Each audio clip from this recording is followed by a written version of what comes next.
자, 그러면 지금부터 시작을 해보도록 하겠습니다. 자, 다시 한번 인사드릴게요. 오늘 그 수요일의 바다톡톡 첫 번째 강의를 맡은 대전 대흥초등학교 이정우 쌤입니다. 만나서 반갑습니다. 자, 쌤은 그 시작하기 앞서서 여러분들과 함께 동영상을 하나 볼 거예요. 이 동영상을 보면은 이게 이제 제주도 이제 그 섬과 관련된 부분인데, 이 섬에서 어떤 그 스쿠버 다이빙을 하면서 그 쓰레기를 찾고 있어요. 어떤 쓰레기가 나오는지 여러분들이 쌤과 같이 주의 깊게 봐줬으면 합니다.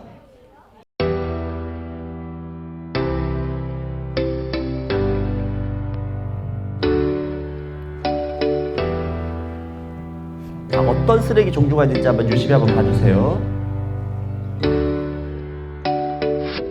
플라스틱 쓰레기를 줄이기 위한 당신의 용기를 마음껏 흔들어 주세요.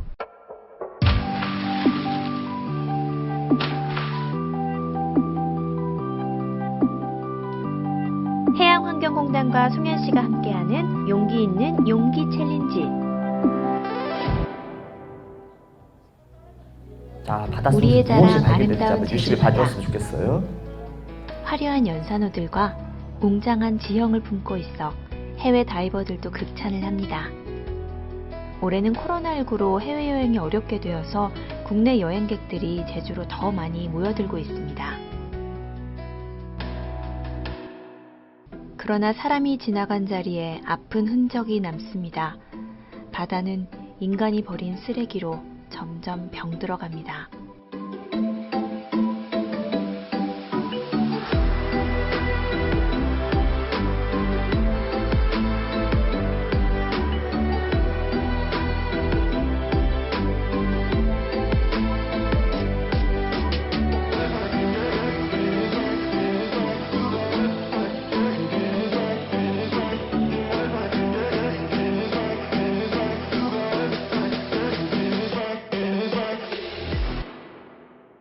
자, 여기까지. 혹시 어떤 쓰레기가 나왔는지 혹시 얘기해 주실 친구 있어요? 자, 플라스틱 쓰레기 또 물티슈도 나오고 또 양말, 장갑, 포카리 스웨트. 자, 지금 별별 쓰레기가 다 나왔죠. 근데 요 아까 스쿠버 다이빙을 할 때 그 어느 자리에서 했는지 좀 기억나는 친구 있어요? 바다인데 어떤 바다? 제주 앞바다인데 그 항구 있죠, 항구.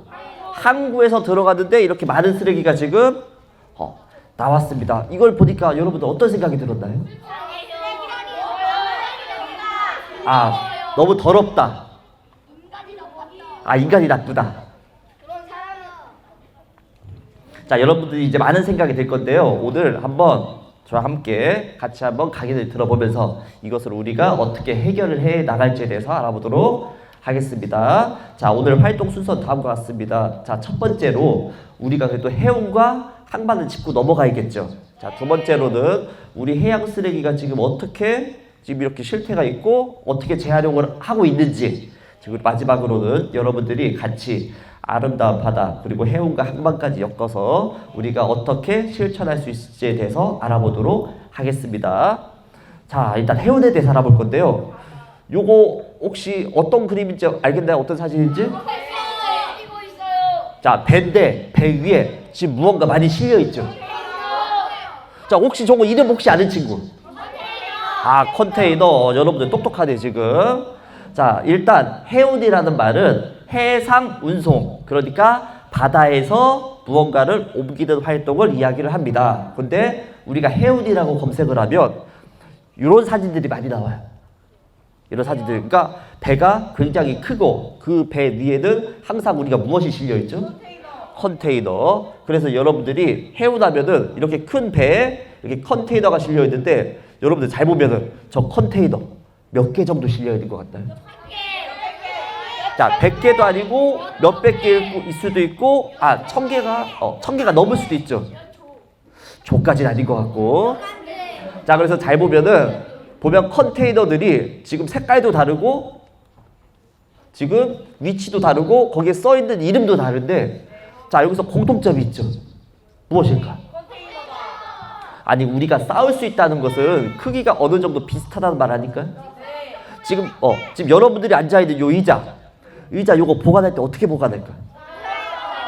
요 위에 그냥 쌓아서 보관을 하죠. 그럼 이게 쌓여요. 왜냐? 크기를 맞췄으니까. 자, 그래서 컨테이너 선에 가득 실는 컨테이너고 우리 주변에서 혹시 컨테이너가 어디에 쓰이는지 혹시 봤나요? 이렇게 짐을 실는 거 말고 짐 만들 때 또 공사장 창고 또 혹시 그 농촌이라든지를 가면은 거기에 이제 잠깐 이제 묵을 수 있는 그런 집들이 있잖아요. 자, 그런 것들의 공통점. 컨테이너인 거 말고 쉽게 옮길 수 있고 또 쉽게 만들 수 있다는 거죠. 자, 그래서 우리가 아까 말했다시피 컨테이너는 아까 이렇게 배에 실렸죠. 배에 실었는데 이 배에서 실어온 것을 우리가 지금 써야 되잖아. 그러면은 트럭에 실어야겠죠. 혹시 이런 트럭 본 적 있어요? 이런 트럭. 자, 본 친구도 있을 수 있고 보지 못한 친구들도 있을 수 있는데 이런 트럭들은 지금 컨테이너를 싣고 다니는 그 트럭이에요. 그러면은 어떻게 이걸 옮길까? 배에서 그대로 이 컨테이너를 들어서 곧바로 요 트럭 위에 올려주겠죠. 그러면 이 트럭이 이제 우리나라 곳곳으로 이제 가서 그 컨테이너 안에 있는 짐들을 옮겨주면 이제 우리가 쓸 수 있는 물건이 됩니다. 이런 트럭 아마 요 근처에서 아마 보진 못할 거예요. 왜냐면은 이 근처는 이런 것들이 이제 들락날락거리는 공장이 따로 없기 때문에. 자, 그래서 이 컨테이너가 해상 운송의 필수품인데 여기 보면은 여기에 여기 좁은 부분 혹시 보이나요? 좁은 부분에 뭔가 이게 네 줄로 지금 되어 있죠. 이게 뭐인 것 같아요? 그렇죠, 손잡이. 이걸 이제 열어야겠죠. 자, 그 다음에 그 옆에 보면은 지금 색깔도 다르고 모양도 다르죠. 왜냐? 회사가 다르니까. 근데 우리가 이렇게 쌓을 수 있다는 건 뭐냐? 크기가 전부 다 같다는 거죠. 그래서 자, 컨테이너의 특징이 뭐냐면 이제 국제 표준화 기구에서 모든 것들이 다 통일이 되어 있어요. 우리가 크기가. 그래서 이것은 우리나라뿐만 아니라 일본이든 미국이든 전 세계적으로 크기가 전부 똑같아요. 그래서 우리가 제일 많이 쓰는 걸 보면은 20피트짜리가 있고 40피트짜리가 있는데 얘는 폭이나 길이 똑같은데 뭐만 다르냐? 그 기다란 거 있죠.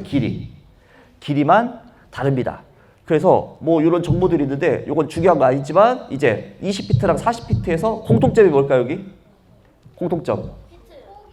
그렇지. 폭이 똑같으니까 우리가 폭이 다르면 어떻게 될까? 쌓을 수가 없고 중요한 건 컨테이너는 트럭에 옮겨 실어야 되기 때문에 폭이 너무 넓어지면은 우리가 트럭에 실을 수가 없죠. 컨테이너의 가장 큰 목적이 뭐냐? 트럭에 곧바로 실어서 우리가 이동을 해야 되니까.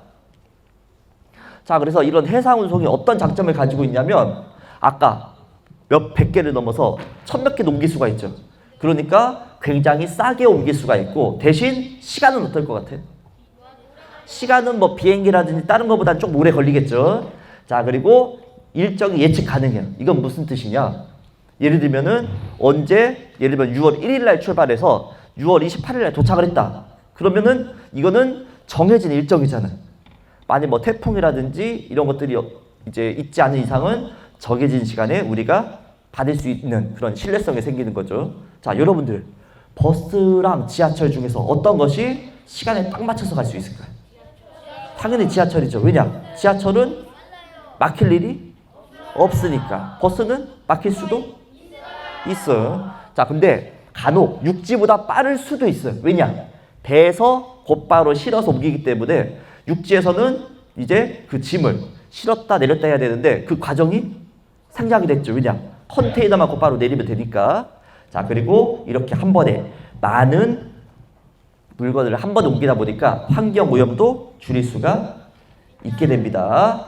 자, 그래서 우리가 이런 해운의 역사를 보면 이것은 아주 오래전부터 이제 바다를 이용해서 우리가 물건을 옮겼다고 해요. 그래서 우리나라도 예를 보면은 여기 조운선이라고 써 있죠. 이게 무슨 얘기인 거 아니? 지금은 여러분들이 세금을 낼 때 뭘로 내죠? 돈으로 내죠. 요즘은 아예 세금 돈으로 내기도 하지만 그냥 뭐 인터넷, 자동이체 이런 걸로 사용하기 때문에 자동으로 그냥 빠져나가죠. 근데 옛날에는 뭘로 세금을 냈냐? 쌀로 냈어요. 쌀. 왜 쌀로 내요? 왜냐? 돈이 있긴 했는데 지금 여러분들이 돈을 쓴다는 것은 이 돈이 가치를 가지고 있기 때문이잖아요. 여러분들이 가지고 있는 뭐 10,000원짜리 10,000원이면 예를 들면 여러분들이 뭐 라면 10개를 사 먹을 수 있다. 그런 가치가 있는데 이때는 사람들이 돈을 함부로 못 믿었어. 왜요? 왜냐면은 쌀은 언제든 내가 바꿔 쓸 수 있는데 돈은 사실 간단히 보면은 그거는 그냥 금속 덩어리잖아. 그래서 사람들이 돈을 못 믿고 이제 나중에 뭐 1700년대 그때 이후부터는 돈이 아무래도 부피가 훨씬 적으니까 돈으로 이제 쓰기 시작을 했는데 이때도 이제 고려나 조선 시대에는 배를 이용해서 세금으로 내는 곡식을 옮겼다고 합니다. 물론 단점이 있었겠지. 뭘까? 느리지. 또 힘들어요. 배를 이용해서 바다로 옮기다 보니까 이제 배가 바닷속으로 가라앉았어. 어떻게 해야 돼? 다시 내야 될 수도 있고 아니면은 나라 입장에서는 세금이 줄어들 수밖에 없겠죠 이제. 자 그래서 혹시 장보고라고 하는 사람 들어봤나요? 장보고가 누구예요? 장보고가 누구냐면 그 신라시대 사람인데 그 당시 신라시대에는 이제 이런 해상 운송이 활발하게 이루어졌대요. 근데 해적들 남의 물건을 이제 빼앗는 사람들이 나타나니까 해상 운송을 하다가 막 물건을 빼앗기고 사람들 죽이고 하다 보니까 그 무역하기 좀 어렵거든요. 근데 이 사람이 이제 청해진이라고 하는 진을 설치를 하고 이제 해적들을 소탕을 해서 이 청해진을 그 무역의 중심지로 만들었죠. 근데 이제 나중에 이제 그 5학년 친구들은 2학기 때 역사를 배울 건데 이 장보고라는 사람이 약간 안 좋게 죽었어요. 안 좋게 죽었어. 아, 그거 얘기하면 조금 긴데 그냥 간단히 얘기하면 세력이 너무 세니까 이 사람이 왕도 내가 밀어줄 수 있을 정도로 뭐 실력이라든지 군사력이 셌죠. 그래서 어떤 사람을 이제 왕으로 밀어줘서 그 사람이 왕이 됐어. 근데 신분 차이가 나니까 몰래 장보고의 부인을 그 딸을 그 부인으로 맞이하려고 했는데 반대하니까 못 맞이했죠. 근데 장보고 입장에서는 나를 배신한 것이 되잖아. 그래서 반란을 일으키기가 두려워가지고 이제 암살을 했다는 거. 자, 그래서 이 무시무시한 사진, 그리고 막 총 들고 있고 모자 쓰고 있고 해골, 이거 뭘까 이거?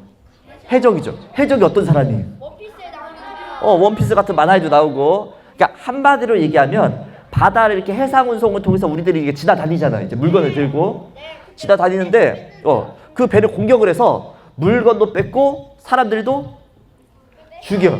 근데 요즘은 사람을 죽일까 안 죽일까? 요즘은 잘 안 죽여. 왜냐? 해적이 있는데 그 사람을 이제 잡아가지고 죽이는 게 아니라 이 사람을 잡고서 내가 돈을 받고 풀어주는 거예요. 그러니까 물건도 뺏고. 그래서 우리가 그 여기 사진이 안 보이는데 우리나라가 여기 지도의 오른쪽 위에 있거든요 지금. 근데 우리나라가 예를 들면 석유 같은 것을 수입을 하려면은 저기 나와 있는 저기 왼쪽 위에 있는 나라들 있죠. 그쪽 나라에서 이제 배를 끌고 와서 이렇게 와야 되는데 저기 혹시 빨간색으로 표시된 부분 보여요 저기? 저기가 이제 해적들이 출몰하던 곳. 그러니까 그 해적들이 아니 솔직히 우리가 그 기름 싣고 있는 배에 군인들이 막 100명, 200명씩 탈 수가 없잖아. 그래서 그리고 배도 크니까 느리고. 그러니까 그 이 소말리아라고 나라에서 그 해적들이 그 배에 이제 가서 납치를 한 다음에 물건은 뺏고 그 다음에 선원들도 데리고 있다가 돈 주면 풀어주고. 근데 지금 요것은 2010년대에 굉장히 이제 활발했고 지금은 다행히 거의 다 소탕이 됐다고 합니다. 그래서 해적들을 막기 위해서 우리나라 이제 군인들이 거기에 이제 파견이 돼서 거기서 계속 해적 소탕 작전을 벌이고 있는데 이 부대의 이름이 무엇일까? 힌트, 장보고. 장보고가 있던 곳이 청해진이었잖아요. 그래서 이 부대 이름이 청해 부대입니다. 지금도 있어요. 자, 그래서 우리나라의 해운 역사를 보면 지금 우리나라가 그 수출에서 세계 6위를 차지할 정도로 우리나라가 그 해운에서 산업이 굉장히 지금 발달하고 있다고 합니다. 자, 49조 5천억. 어마어마한 돈이죠. 자, 그럼 항만이라는 게 무엇이냐? 자, 항만은 선박이 안전하게 출입하고 정박할 수 있는 장소인데, 여러분들 항만은 잘 안 들어봤지만 항구는 들어봤죠? 항구랑 항만이 약간 차이가 있어요. 항구는 뭐 예를 들면 요거는 항구죠. 요거는 항구고 아까 전에 것은 항만인데, 자, 어떤 차이가 있냐? 그렇죠. 크기가 다를 수 있어. 여기 왠지 항구면 왠지 물고기 막 잡고 막 그런 거 거래하는 곳인 것 같죠? 맞아요. 자, 정확한 차이가 뭐냐면 그 배를 통해서 이제 부가가치 또 다른 돈을 벌어들일 수 있냐 없냐. 예를 들면 아까 봤던 항구 있죠? 항구에서는 이제 물고기를 잡아가지고 하니까 그것은 배를 통해서 가치를 얻는 게 아니라 이제 잡아온 것들, 물건을 가지고 가치를 이제 그걸 팔아가지고 돈을 버는 거잖아요. 근데 항만에서는 이 배를 통해서 물건을 실어온 다음에 그 물건을 또 옮기는 과정을 통해서 이제 배 이동을 통해서 돈을 또 추가로 벌어들이게 되는 거죠. 자, 그래서 이거는 그냥 곁다리로 넘어가는 건데, 이 왼쪽에 있는 것은 옛날에 어항, 그 한마디로 얘기하면 물고기 잡는 곳. 오른쪽은 뭘까? 이거 왠지 막 전투하는 배인 것 같지 않나? 자, 이거는 해군의 근거지. 이런 것도 사실 그 항구의 일종입니다. 그래서 우리나라 이제 항구를 보면, 자, 항만이 총 50개가 있대. 50개가 있는데 그 중에 외국과 거래할 수 있는 곳이 28곳. 그 다음에 국내에서만 다닐 수 있는 곳이 총 22곳이 있다고 합니다. 그래서 여기 보면은 그 점 찍혀 있는 데 있죠. 점 찍혀 있는 곳이 이제 외국과 수출입을 할 수 있는 곳. 충청 남도를 예를 들면 뭐 태안, 보령, 뭐 장항 이렇게 총 지금 3군데가 존재하고 있습니다. 자, 이제 두 번째로 넘어갈게요. 자, 이런 해양 쓰레기 혹시 들어봤죠? 아까 맨 처음에 동규발 영상으로 한번 봤었죠? 자, 해양 쓰레기가 뭐냐? 한마디로 얘기하면은 바다에 있는 쓰레기. 근데 이게 우리가 크게 얘기하면은 두 가지 그 원인에 의해서 생길 수 있다고 해요. 첫 번째는 여러분들이 무심결에 버리는 페트병. 이런 것들이 그 계곡물을 통해서 강으로 흘러가고 이것이 강에서 또 어디까지? 바다까지 흘러가는 건데, 내가 물건을 떨어뜨릴 수도 있잖아요. 솔직히 실수로. 일부러 버릴 수도 있고.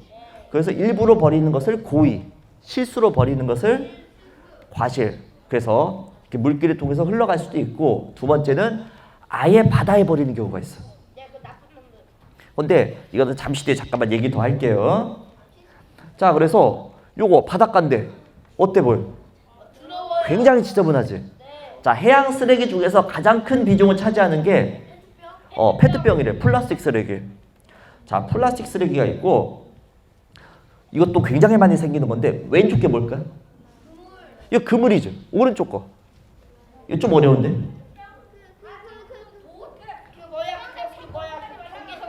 요거는 이름이 부표라고 한대요. 그러니까 이게 뭐냐면 여러분들이 그 논에서는 벼농사를 짓죠. 밭에서는 여러 가지 뭐 채소라든지 그런 걸 기를 수 있는데, 그럼 바다에서는 무조건 물고기만 잡아야 될까? 아니요. 바다에서도 여러분들이 상어 잡을 수 있어요. 잡을 수도 있는데, 여러분들이 물고기를 바다에서 기를 수가 있어. 물고기 바다에서 기를 수, 그거를 양식이라고 하는데, 잘 말했어요. 근데 그 양식이 있는 곳을 여러분들이 표시를 해야 되잖아. 그래서 그 위에 이런 스티로폼으로 부표라고 하는 것을 이제 설치를 해놓습니다. 근데 문제가 뭐냐? 태풍이라든지 이거 하면, 태풍이 막 몰려들면은 얘가 막 요동치다가 끊어져. 그럼 얘 어떻게 해야 돼? 얘는요 그냥 떠내려가지. 근데 자, 잘 생각해보자. 얘를 새로 사는 돈이 쌀까? 아니면 얘를 떠내려가는 것을 배 타고 가가지고 건져 올리는 게 더 쌀까? 새로 사는 게 더 싸. 그러니까 굳이 이게 떠내려가도 안 죽고 그냥 놔두는 거지. 자, 요거는 주로 어디서 많이 생기느냐? 우리가 물고기를 잡는 후 생기는 쓰레기입니다. 자, 그래서 쓰레기 실태를 한번 우리가 영상을 통해서 한번 확인을 한번 해볼게요.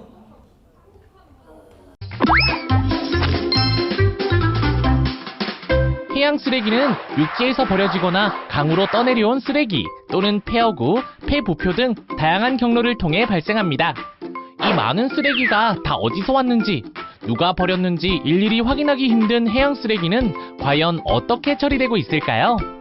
설마 누가 그렇게 쓰레기를 함부로 버리겠어? 싶지만 매해 정부와 지자체가 감당할 수 없을 정도로 많은 쓰레기들이 바다에 쌓이고 있습니다. 특히 해양 플라스틱 쓰레기는 약 11만 8천 톤에 달하는데요. 이 중 60%에 해당하는 4만 톤이 모두 바다에서 발생한 것들로 대부분이 어선이나 양식에 활용된 폐그물과 폐부표들입니다. 이러한 해양 쓰레기는 저와 바다의 제 친구들이 사는 곳을 파괴하는 것은 물론 선박 안전사고의 원인이 되기도 하는데요. 하지만 종량제 봉투 사용과 분리수거가 일상화된 육지 쓰레기와 달리 해양 쓰레기는 수거 및 재활용 과정이 만만치 않습니다.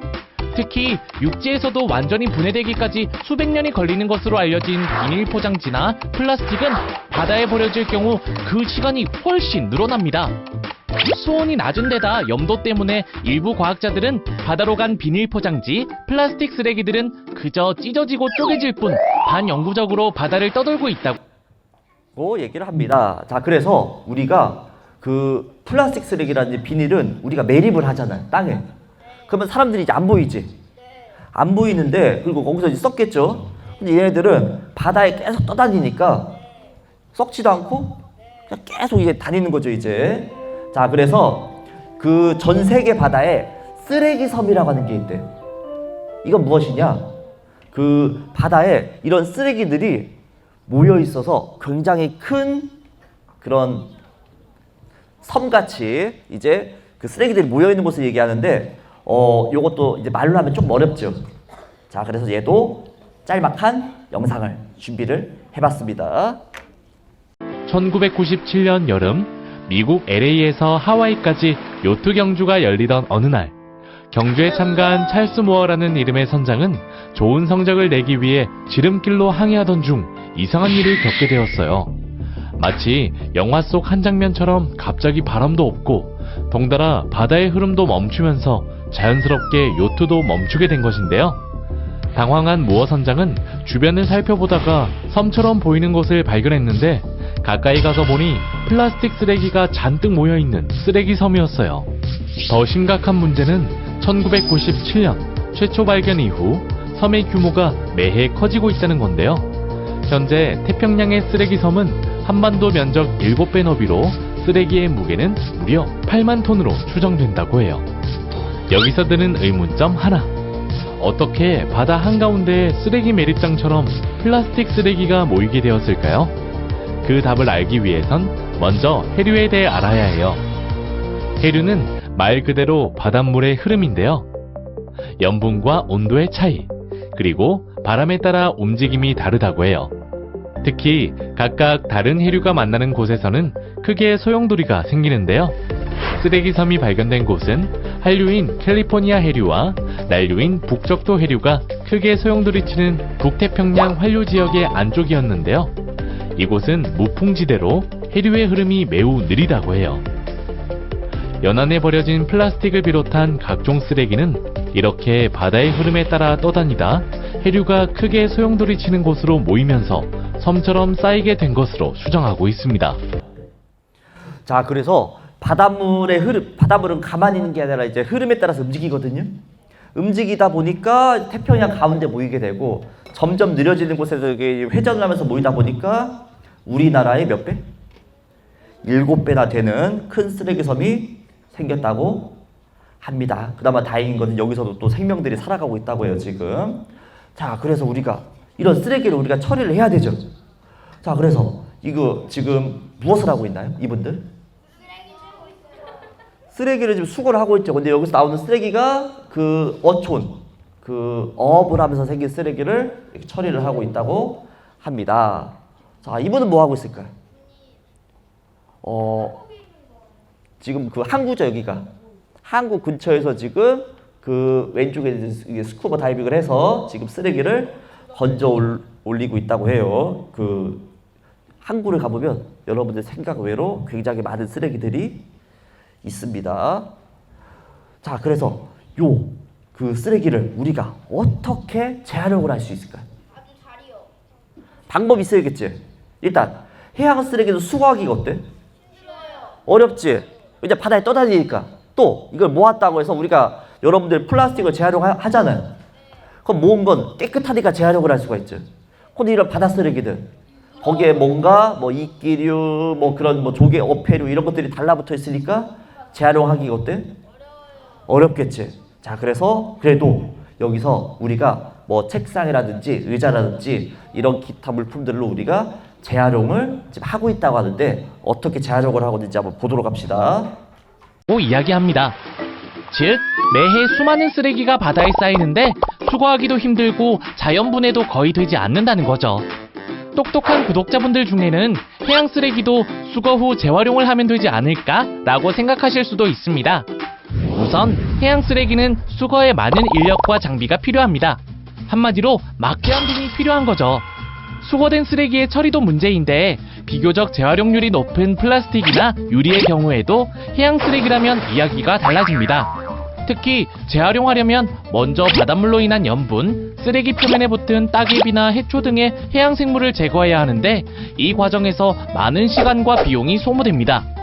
해양 쓰레기는 보통 선별, 세척, 파쇄, 절단 등의 공정을 거쳐 재활용되는데 세척에 사용되는 물은 또 다른 낭비를 불러일으키고 사람의 손을 많이 거쳐야 해서 재활용 비율이 낮습니다. 결국 힘들게 수거한 해양 쓰레기의 재활용률을 높이기 위해서는 염분과 표면에 붙은 이물질을 손쉽게 제거해야 한다는 이야기죠. 최근 한국해양과학기술원에서 특허 출원한 기술 내용입니다. 아변 롤러를 이용해 수거한 해양 쓰레기에 붙어있는 이물질을 제거하고 미세 필터를 통해 육룡 과정을 거쳐 양질의 보강제 원료로 재생산되는 이른바 비효율적이었던 해양 쓰레기의 재활용을 획기적으로 개선한 기술입니다. 이렇게 만들어진 보강제는 항만 구조물의 균열을 막는 보강제로 사용이 가능하기 때문에 그 효율성이 더욱 뛰어난데 특히 기존의 보강제와 성능은 동일하지만 획기적인 재활용 시스템을 통해 생산하는 덕분에 제조 단가는 무려 86%나 낮출 수 있다고 합니다. 해양 쓰레기를 줄일 수 있는 데다 성능도 뛰어난데 가격은 낮으니 이 기술력이 널리 사용되는 건 시간 문제라고 볼 수 있겠습니다. 해양 플라스틱 쓰레기는 일상생활에서 쉽고 편하게 사용하는 물건으로 재탄생되기도 합니다. 여수광양 항만공사가 지난해부터 진행 중인 플라스틱 프리 항만 운동을 통해 광양항에서 수거한 폐 플라스틱으로 만든 서류 가방으로 올해는 선박 배출 폐 플라스틱 수거 지역도 넓히고 폐 플라스틱 업사이클링 제품 종류도 다양하게 만들 예정이라고 합니다. 독특한 무늬가 돋보이는 의자입니다. 이 의자는 지난해 여름 우리나라의 한 디자이너가 세계자연기금 WWF와 협업으로 진행한 라이트 오션 프로젝트에서 소개된 의자로 바다에 버려진 플라스틱을 업사이클링하여 만든 작품입니다. 독특한 의자의 무늬는 누룽지가 눌어붙으면서 생기는 모양에서 영감을 받았다고 하는데 이는 우리가 버린 플라스틱이 다시 먹이사슬을 거쳐 우리의 음식으로 돌아올 수 있다는 의미이기도 합니다. 뿌린 대로 거둔다는 말처럼 바다에 쌓인 쓰레기는 결국 해양 생태계는 물론 지구 전체를 병들게 할 테니까요. 자, 그러니까 우리가 그 예를 들면 페트병을 수거했다고 해서 얘를 씻어서 다시 쓸 수 있는 게 아니라 얘로 방금 우리 세 가지 나왔는데 무엇으로 만들어서 재활용을 했었죠? 의자, 서류 가방, 한 가지 더. 그 보강제를 우리가 이용이 가능했었죠. 그러니까 사실 비용은 조금 더 들 수 있지만 우리가 이렇게 재활용을 함으로써 우리가 환경을 보호할 수 있습니다. 그런데 우리가 지금 안타까운 건 버려지는 쓰레기보다 수거하는 쓰레기 양이 더 적어요. 그건 무슨 뜻일까? 아무리 치워도 지금 쓰레기는 늘어나고 있다는 얘기죠. 그래서 우리 제일 중요한 거 쓰레기를 줄이기 위해서는 무엇을 해야 될까? 재활용을 하는 것도 중요하지만 그보다 더 중요한 거는 쓰레기 자체를 덜 생기게 하는 거죠. 자, 그래서 여기 보면은 지금 뭐 하고 있나 지금? 분리수거하고 있죠. 그래서 여러분들 지금 빨대도 무엇을 쓰고 있을까? 플라스틱 빨대에서 종이 빨대 쓰고 있고 그 다음에 뭐 컵도 그 카페에서 이제 먹을 때는 그 플라스틱이 아니라 뭐 유리라든지 머그컵으로 쓸 수 있게 우리가 하고 있습니다. 아까 그 맨 처음에 우리가 용기 있는 용기 챌린지라고 했었죠. 자, 그게 무슨 뜻일까? 여기서 말한 용기가 두 가지 뜻이 있죠. 내가 어떤 것을 도전하기 위해서 마음을 먹는 것을 용기라고 하고 무언가를 담는 것도 용기라고 하죠.